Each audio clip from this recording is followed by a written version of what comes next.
What them haters talking about?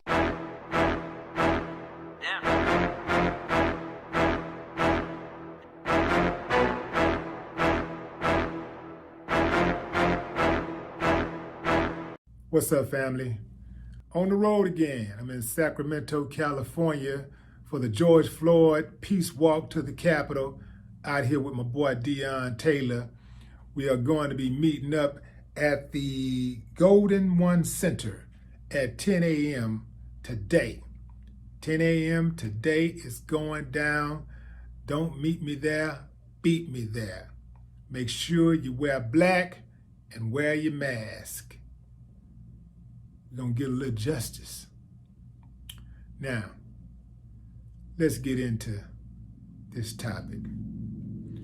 We got a whole entire unit of the Buffalo Police Department who has resigned after two officers were suspended amid outcry of police officers pushing a 75-year-old man to the ground.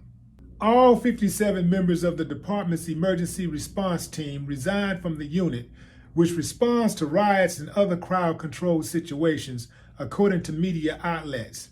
The emergency response team members have not quit the department, but have stepped down from the tactical unit, the Buffalo News reported. Check it out, fam. You're going to love this. Our position is these officers were simply following orders from the deputy police commissioner, said Buffalo Police Benevolent Association President John Evans. It doesn't specify clear the square of men 50 and under or 15 to 40. They were simply doing their job. I don't know how much contact was made. He did slip in my estimation. He fell backwards. He fell backwards because he was pushed backwards. Dummy. The man who fell is in the hospital. He is alert. He is oriented. You know, the fact that they resigned is very disturbing because it tells you that they didn't see anything wrong. Or even worse, they knew it was wrong, but they did it anyway, and they quit to prove a point that you need them, and without them, it's going to be chaos.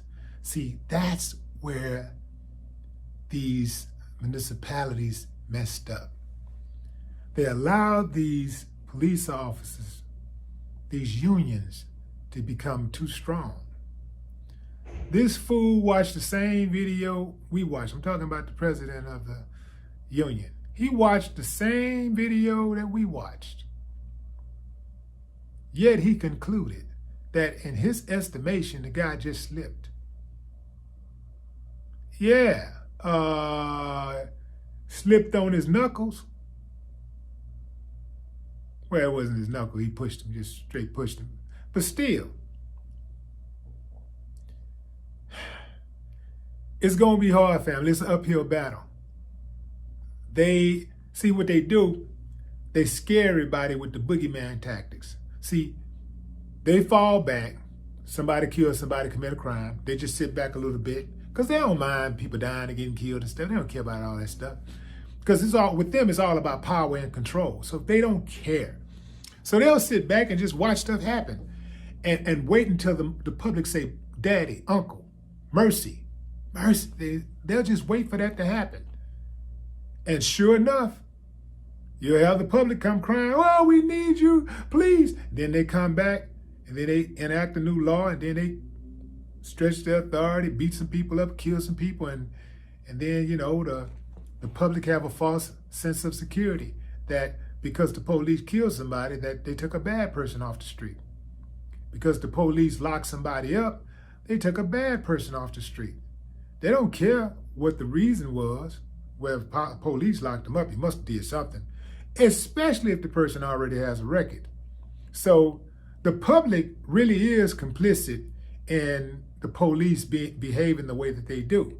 because the public have a false sense of security that the police is actually out there working for the public, and nothing can be further from the truth. Most of these officers out here on the streets are working for themselves. They're not interested in harmony. They care nothing about that. It's all game, baby. It's a hustle. They sit around and just, when they wrote most of their interactions with people, they are causing problems. They're writing tickets. They're harassing people. They're beating people up.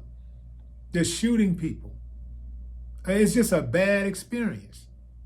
So when they come around, it's like most of the time it's bad news. And for those people that think that they're really being protected, the cops really don't show up until after the crime is committed anyway. Police, my house has been broken into. Police, there's been a mugging. Police, we got a robbery in progress. The police never show up when the robbery is happening. The bad guy's always gone. Well, you know, in many cases, the police is the bad guy, but you know what I'm saying. The suspect is gone already by the time the police shows up. So most interactions that people in the hood have with the police, especially people in the hood, is bad, bad, bad. A lot of times, ain't no action until the police bring the action. They be kicking up the dust. They kick up the most dust in the hood. They kick up way more dust than the gangbangers. Way more dust than the dope dealers. Way more dust than just anybody who's walking those streets. The police, they're the ones who's causing all of the strife. Those fools, when they step down from that tactical unit, they should have been fired right there. Because they all stepped down to prove a point. Man, we're going to mob together. We're going to rob together. We're going to beat people up together. And we're going to have each other's back. That's a very dangerous sign to put out there. If I was over them, I'd get rid of all of them. Every single one of them. Go find some work somewhere else. Because I know. That let me know. That's the nail in the coffin for corruption. Yeah, I wouldn't trust either one of them. If I was living in that community, I would be very, very concerned. It's sad, man. Every single one of those officers, and it was, 57 of them? One of y'all gonna hear this message. Somebody that knows one of y'all is going to hear this message. So whether it's you or somebody who knows you, the message is, your mama should be embarrassed and your daddy should have pulled out. No more talk. What the haters talking about? Yeah.